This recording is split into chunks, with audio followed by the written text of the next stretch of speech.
लगभग 2280 करोड़ की ठगी का मामला सामने आया है। एसटीएफ की जांच में बड़ा खुलासा हुआ है। ठगी की रकम 2300 करोड़ के पार पहुंची है। ठगी के पैसे से दुबई में साम्राज्य बनाया गया है।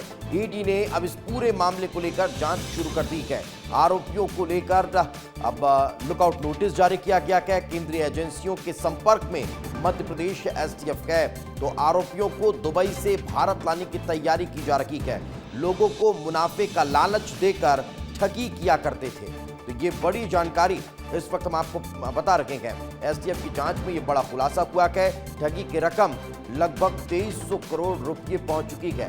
2300 करोड़ रुपये आरोपियों ने ठगी के पैसे से दुबई में अपना साम्राज्य खड़ा कर लिया है, अपना साम्राज्य बना लिया है, वहीं पर रच बस गए हैं।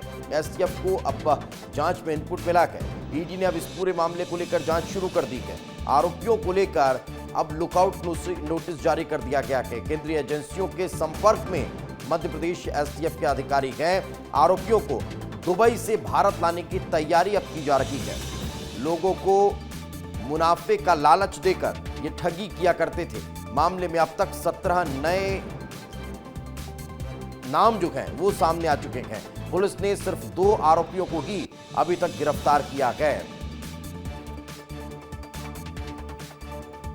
तो ये बड़ी खबर इस वक्त हम आपको बता रहे हैं। इस वक्त हमारे सहयोगी रंजना दुबे हमारे साथ जुड़ चुकी हैं, उन्हीं से बातचीत करते हैं। रंजना, कब ये मामला कैसे सामने आया?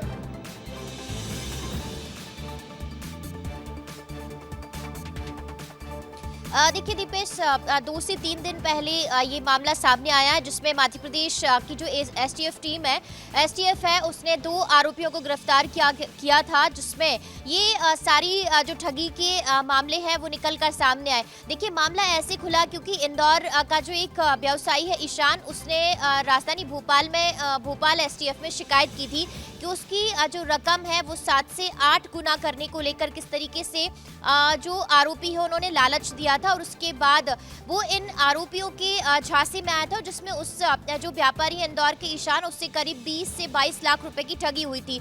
जिसके बाद जो भोपाल एसटीएफ है वो पूरी तरह से सक्रिय हुई और इस पूरे मामले की पड़ताल में जुटी और उसने 2 आरोपियों को दिल्ली से गिरफ्तार किया है। अभी इन दोनों आरोपियों से लगातार पूछताछ की जा रही है दीपेश, और अब तक जो 2280 करोड़ रुपए की जो ठगी है उसका मामला सामने आया था, लेकिन अब 2300 करोड़ रुपए की पार ये जो ठगी है वो निकल गई है। और तो इसमें कितने आरोपी हैं, कहां-कहां ये गायब हैं, कैसे इनको गिरफ्तार किया जाएगा?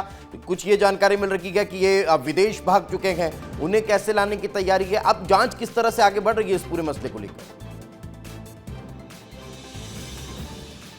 देखिए, जो विदेश में है उनके लिए लुकआउट नोटिस जारी किया गया है दीपेश, पहली बात ये है। और दूसरा ये है कि अलग अलग राज्यों में ये फर्जीवाड़ा करते थे और ये गैंग लगातार सक्रिय थी। तो अलग अलग जो 17 राज्य हैं उसमें अलग अलग आरोपियों के खिलाफ एफआईआर दर्ज हुई है, और अलग अलग जो एजेंसियां हैं उनके संपर्क में मध्य प्रदेश की जो एसटीएफ है वो संपर्क में है, और केंद्रीय जांच एजेंसियों के संपर्क में भी है, ताकि जो इनका जो नेटवर्क है जो लगातार काम कर रहा है, तो अब आरोपियों के कनेक्शन के साथ साथ उनको गिरफ्तारी को लेकर भी अब लगातार जो पुलिस है वो एक्शन, एसटीएफ है वो लगातार एक्शन में जुटी हुई है। और अगर अलग अलग राज्यों से जो भी गिरफ्तारियां होंगी तो उनका कनेक्शन एक के बाद एक जुड़ता हुआ नजर आएगा, और पता चलेगा कि आखिर कैसे ये ठगी करते थे।